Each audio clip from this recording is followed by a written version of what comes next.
আজ বাগান থেকে আমি কিছু লাল শাক তুলে নিয়ে এসেছি এবং লাল শাকটাকে ভালো করে ধুয়ে পরিষ্কার করে নিয়েছি, কেটে নিয়েছি।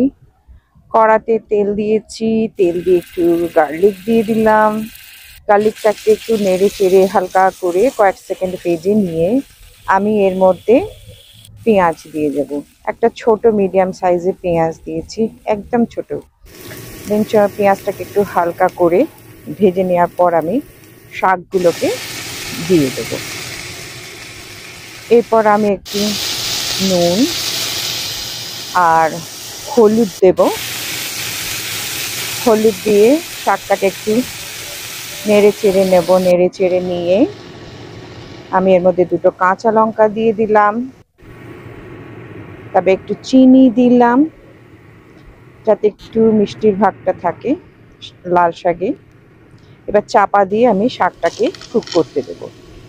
আমার মোটামুটি শাকটা সিদ্ধ হয়ে গেছে। এর মধ্যে বাদাম কিশমিশ দিয়ে আমি আরেকটু নাড়াচাড়া করে নিয়ে এর মধ্যে আমি দেব পোস্ত।